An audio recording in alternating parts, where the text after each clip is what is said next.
You know, when I was young, I thought it was just a shitty life that I was living. I couldn't get girls, and I didn't even know how to get girls, I would see girls, you know, when I was 20, 22, and they were so gorgeous, right? And they seemed unattainable to me. Beautiful creatures who were wandering around.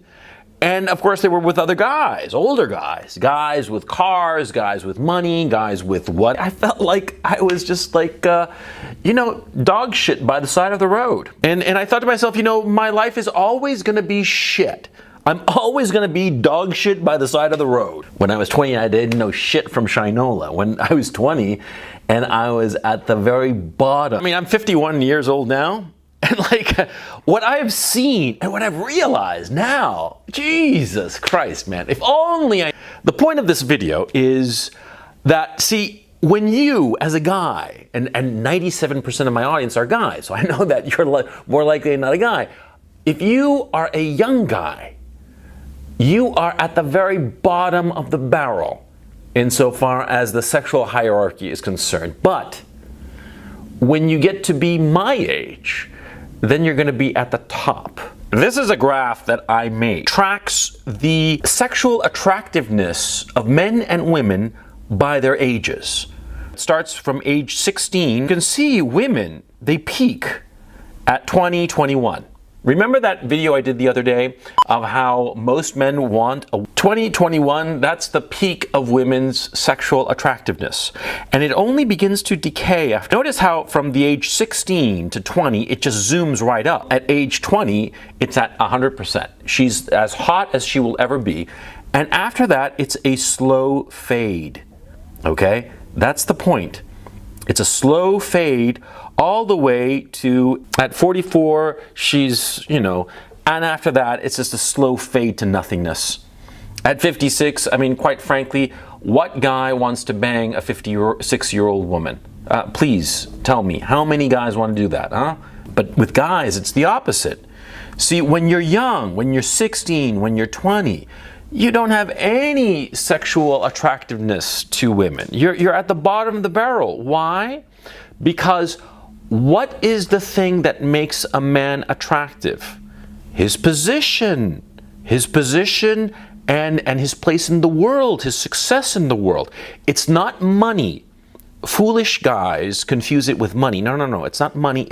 Money is merely a signifier of the social position of the man. I mean, he's got a lot of money. That means that he's got a strong social position. Okay? And when does a man's social position peak? In his 40s. Between the ages of 44 and 51, that's when you peak. That's when you are at your most attractive to women. Now, this chart has very interesting implications. The hottest a woman will ever be is in her early 20s, right? And the most attractive a man will be in his 40s. So if there are no rules in the sexual marketplace, you should see a lot of guys who are at their peak, at their 40s, who are doing very well, you know, attracting 20-year-old girls, 21, 22-year-old girls. Do you see that? Yes, you do. You do it all, see it all the time. Look at Instagram. Instagram is basically the repository of all the pictures of these very hot girls hanging out with these very hot guys. Hot guys in the sense that they are sexually attractive to women. They might not be physically attractive. They might not be like a male model. But they've got what women want, which is the important thing. See? What women want, what they find sexy, what attracts them sexually, is position, social position. And see, so since there are two different peaks, these two peaks, they congregate. Yeah, of course, they attract, but there's something else going on with this chart. It sort of like explains why girls begin to panic when they hit 30.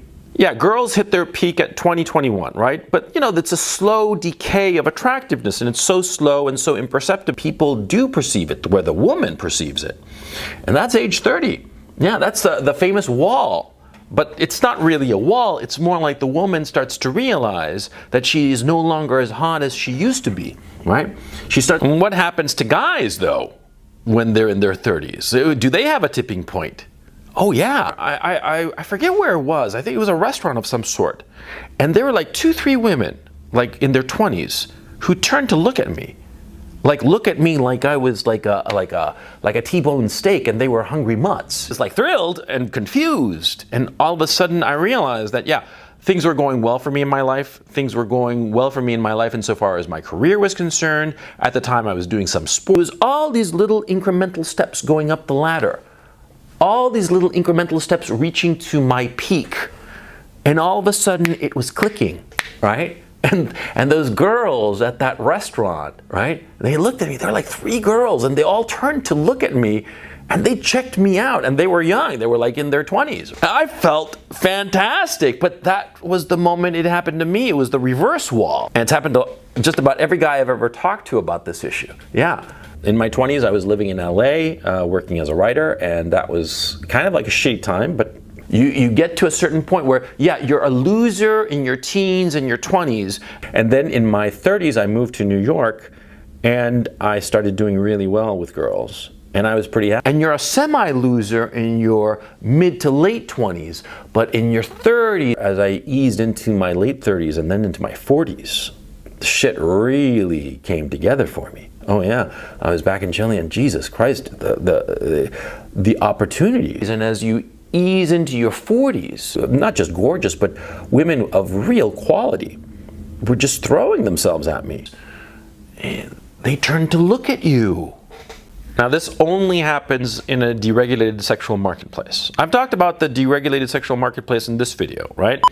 But there are no rules. You can fuck anybody you want so long as both of you are on the same side of the age of consent, right? Presumably everybody watching this is an adult, right? And you're fucking an adult, another adult, right? Or as many adults as you want. But the point, in the past, there was a lot of societal pressure for you to pair up. Both you if you were a man and you if you were a woman.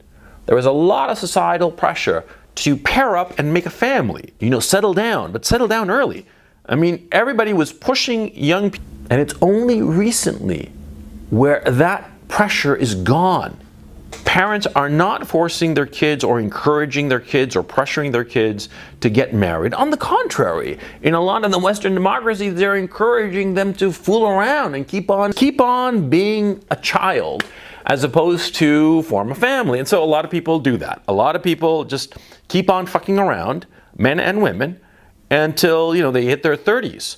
And then all of a sudden they decide to settle down because the women start to freak out. And the men, what's happened to the men when they're in their early 30s, right? When all of a sudden the women start freaking out.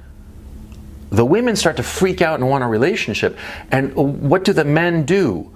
They settle because they don't realize that their best years are ahead of them. The women who are like in their early 30s, when they're hitting the wall, when they're realizing they no longer are as attractive as they used to be, they go and get a guy. And the guy who's in his early 30s and has behind him, you know, decades, plural, of just loneliness and not being very successful with girls. And all of a sudden, he's easing into his 30s, and these girls are going after him. These girls who are 30, 32, 34, 36, and they want him, they want to lock him down.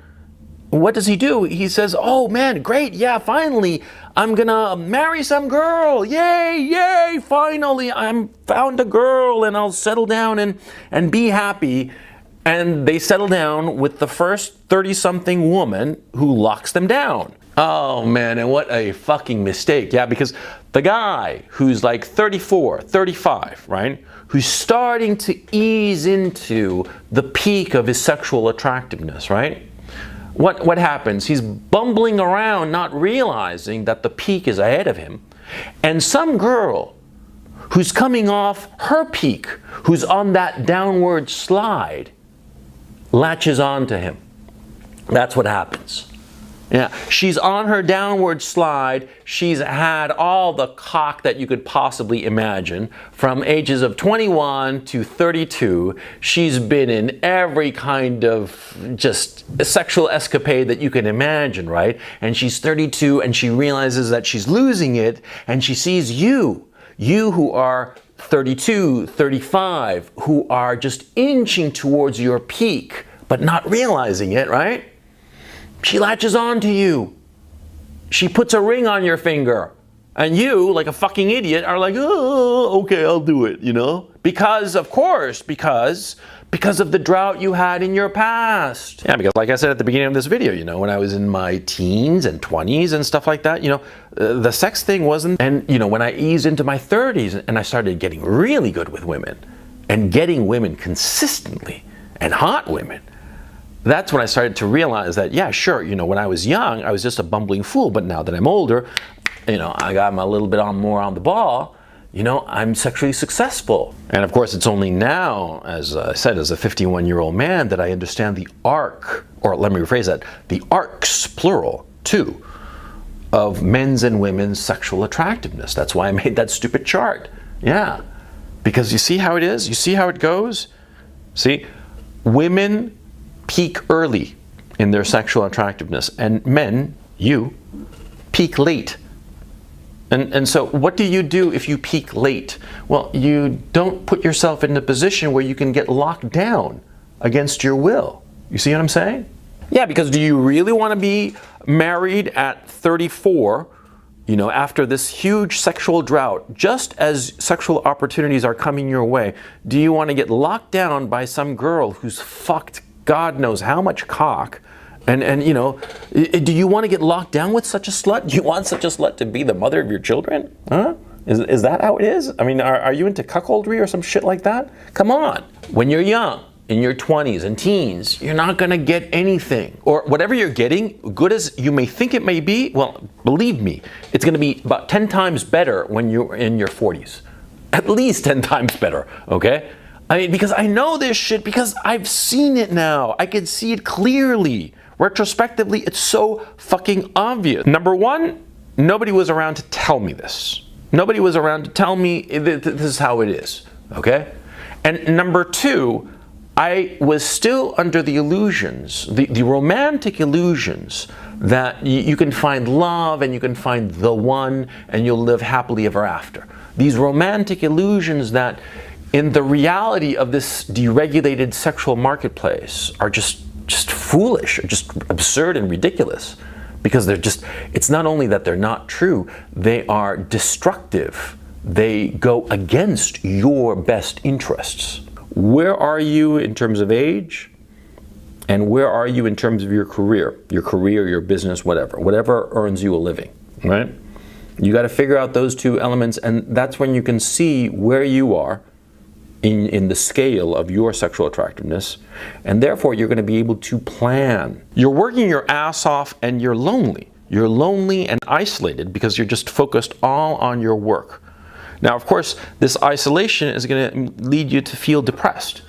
You're going to feel depressed because you're going to be thinking to yourself that it's never going to get any better. But if you realize at 27 that the peak of your sexual attractiveness will be at 45, you know, 18 years later, 18 years in the future. If you realize this and internalize it, you can say to yourself, well, you know, I'm lonely now, but fuck it, I'll have plenty of company later. So right now, I'll just ignore my loneliness and focus on my career, my business, my prospects, which is the healthy thing.